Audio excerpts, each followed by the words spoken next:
Го следите неделното интервју на Слободна Европа. Во него гостин е министерот за надворешни работи Антонио Милошовски. Господине министре, овој месец е најавен состанок со посредникот Немец. Што се очекува од новиот состанок, на кој е неизвестно доставување нов предлог од негова страна или ние ќе одиме со наш предлог? Па како и секоја година, традиционално и оваа година ќе имаме редовна средба со посредникот Метју Немец во Њу Јорк за време на Генералното собрание на Обединетите нации. Се очекува уште еднаш да разгледуваме темата која што разгледуваме во изминатите години. Тоа е билатералниот спор наметнат од страна на Република Грција. Ќе ги изложиме позициите на Република Македонија, ќе ги изложиме исто и представиме нашите напори во директната комуникација која што беше овозможена на билатералните средби помеѓу двата премиери, кои се отприлика идеите на Република Македонија и решеноста да се надмине овој билатерален спор, но во секој случај предлагањето и динамиката на нови средби остануваат во надлежност на самиот посредник Немец. Ние она што можеме од наша страна да го направиме е да го потикнеме тоа и да го продолжи во еден период за кој што тој ќе процени дека е зрел за исчекор напред. Сметам дека господинот Немец е искусен дипломат и можеби и самиот од тие средби со македонската страна и очекувам и со грчката делегација која што ќе биде присутна во Њу Јорк да направи проценка и самиот да согледа дали постојат позитивни моменти и сигнали за исчекор напред по ова прашање, за кое што ние имаме интерес што побрзо да се затвори. Дали очекуваме нов предлог или ние ќе одиме со наш предлог? Па сметам дека предлагањето е дел од компетенцијата на господинот Немец. Ќе видиме какви се неговите размисли. Ние во секој случај ќе го потикнеме на дополнителна активност.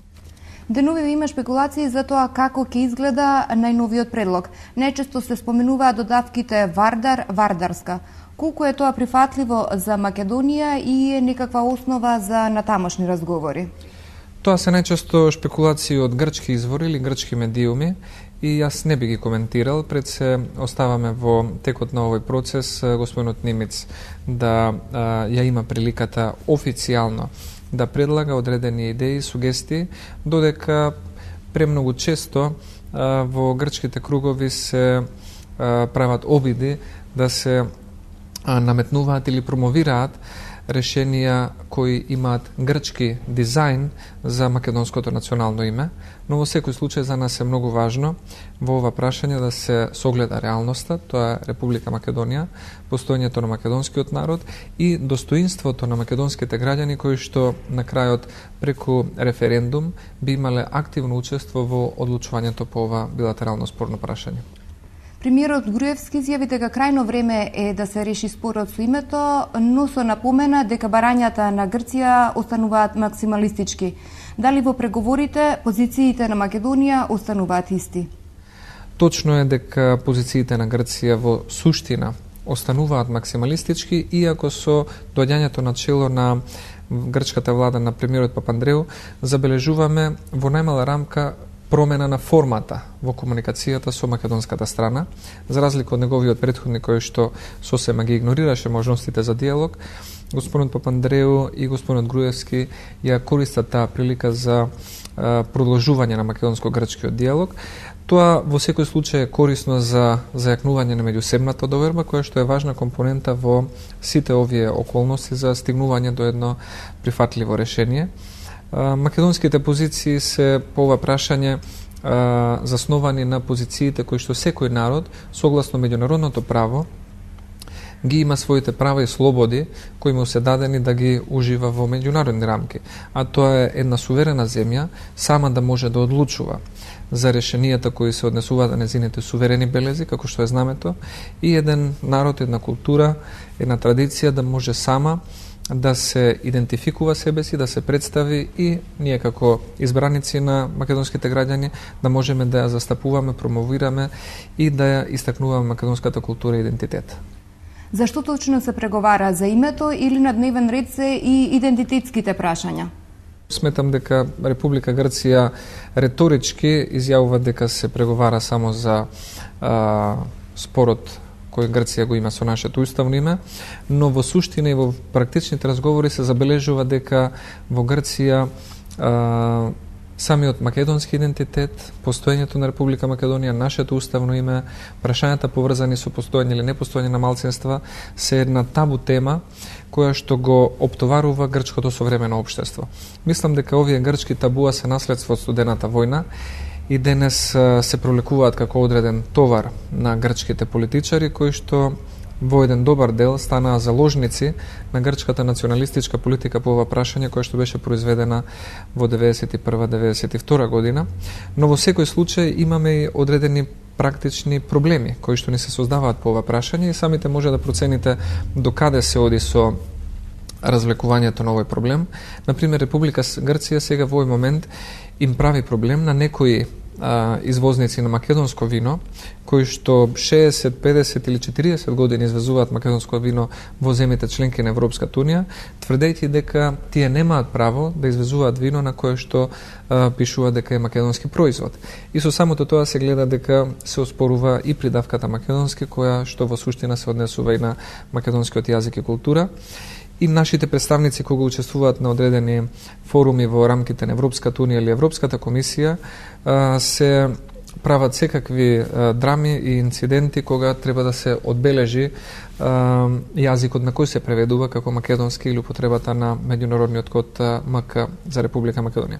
Што се очекува од состанокот со оглед дека Лисабонскиот самит на НАТО е во ноември?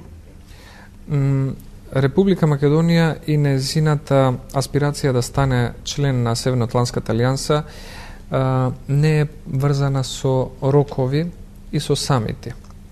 Затоа што поканата за Република Македонија може да се случи и без да се одржува самит, доколку се надмине успешно билатералното прашање кое што го наметнува Грција, но во секој случај самитите се една прилика во која што на тоа може да се даде една поголема политичка тежина.